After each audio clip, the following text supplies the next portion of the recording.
Hello everybody, welcome back to my YouTube channel. My name is Natalie, aka at Breakout Reading, which is also my Instagram handle. The text will show up here. Today I'm doing a review video, and it is for Crown of Midnight by Sarah J Maas, which is the, there's 8 books in total, so yeah, third book in the Throne of Glass series. I think in the original publication order it's book 2, but I'm saying it's the third book because it's the third one along here. So set, I don't know how long after Throne of Glass it's set, about I'd say a couple of months after the events of Throne of Glass. It says, I think my one sentence in my notepad is, I'm trying to sum it up as best as I can. Selenia is the king's champion, but is not 3. She faces choices that could split her heart in 2. Which she does! And it's heartbreaking! Especially for me. It's so heartbreaking. The actual blurb says, crowned by evil, bound by duty, divided by love. Selenia Sardartian, royal assassin, is the king of Adorlan's, I was about to say Alderaan. Deadliest weapon.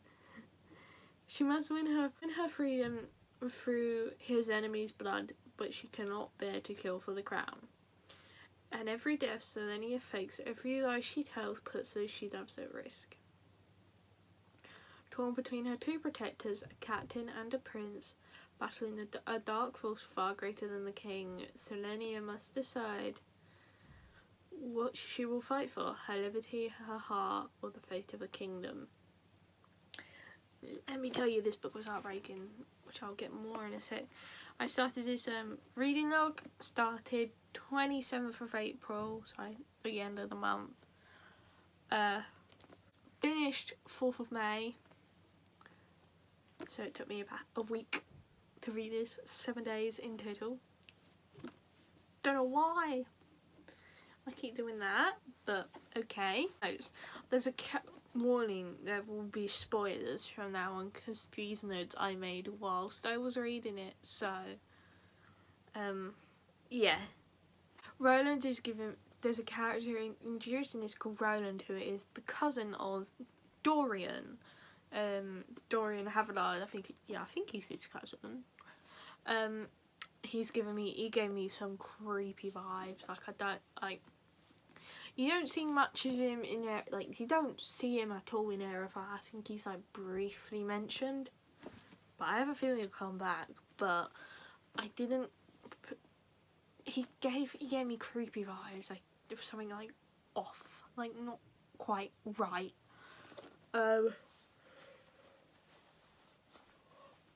Selenia Dorian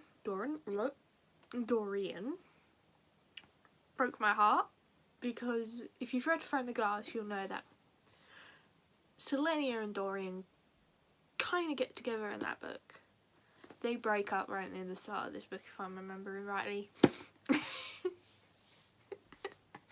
Oh, it broke my heart. Selenia and Kale, Dorian's captain of the guard, absolutely fucking shattered it. I didn't cry though. Very hard to make me cry at a book. They shattered my heart because they only been together about a week, and then you find out that her friend Nehemia, Selenia's friend, who's a prisoner, a princess who's essentially being held hostage, kind of. She gets killed, so Selenia's really, really upset and kind of blames Kale for it, because you find out he was warned by the king of a threat to Nehemia's life and he didn't tell Selenia.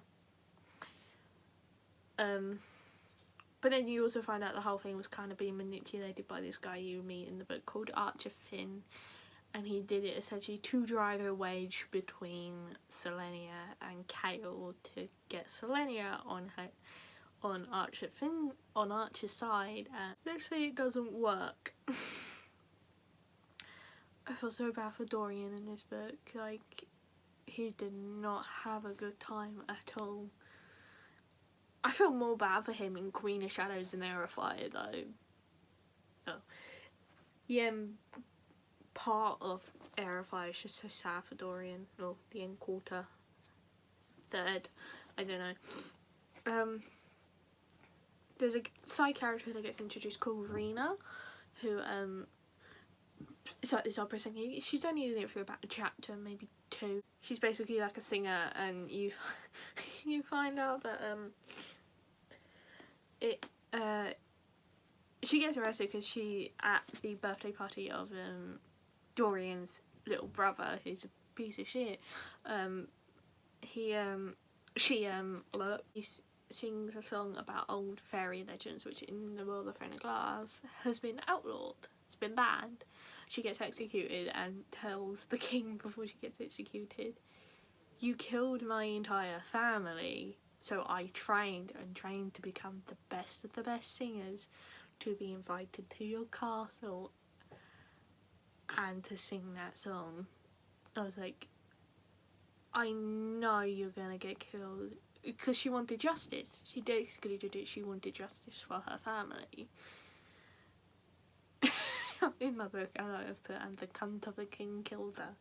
I do not like Dorian's dad, the king. I can't even remember, King Havilard or whatever. Freaking hate him. I also so like Rena was quite sad. Like, she's quite a tragic chick. I put in my notepad about Roland another point. I trust Roland about as far as I can throw him, which isn't very far.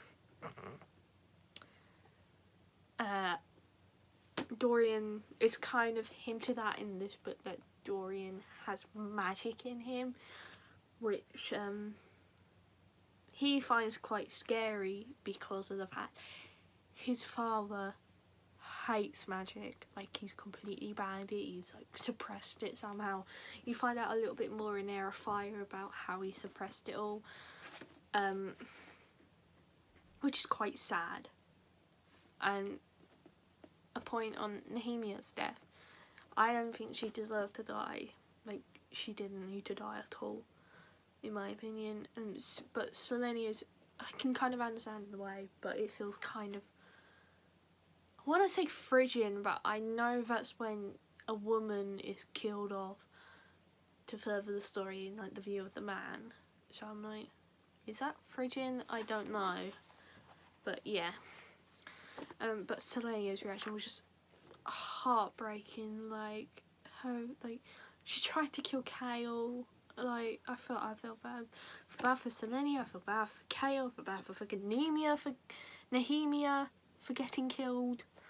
Yeah, so hate the king. You will find out in my Throne of Glass reviews like how much I hate the king, because I just write about it so often. Like, Sarah J Maas has a thing for bad fathers. Like, there's Dorian's father, there's in Heir of Fire you're introduced to Kale's father, who's an arse. There's Rhysand's father wasn't that great in ACOTAR. Lucian's father, Baron, is an absolute tit. Moore's father is an absolute ass. Sarah J Maas just doesn't like fathers. I hate the king, he can fucking rot in hell. He can absolutely rot in hell. I hate him. I mentioned earlier Archifin. You're kind of led to believe at the start when you first meet him that he's a good guy. Nope, I was not surprised when it turned out to be the exact opposite of that. He's kind of a bad guy. Given the fact he manipulated the entire situation between Nehemia, Selenia, Kale. Like, he did it on purpose. Like, he manipulated the assassin that killed Nehemia into killing her because he thought it was on the order of his because this assassin was in like the King's Champion competition. He thought it was the same guy that put him in that. He then drove a wedge between Kale and Selenia, which so far, even in Queen of Shadows, is not great. like they kind of come to an understanding, and it's like tits up in Queen of Shadows. I feel bad for Kel and Dorian, like they kind of like do not end well in this book. I hope they become friends again. They do certainly become friends again at the beginning of Air of Fire. Actually no, they don't. They're not kind of friends, and they're not, and then they become friends again at the end, and it's like so sad. I love their friendship. I think their friendship is great. I do. I did put at the end of this, I want to see if Selenia knows that she is alien, or she thinks she is an alien. That is answered in Air of Fire, which I will talk about later in my next video.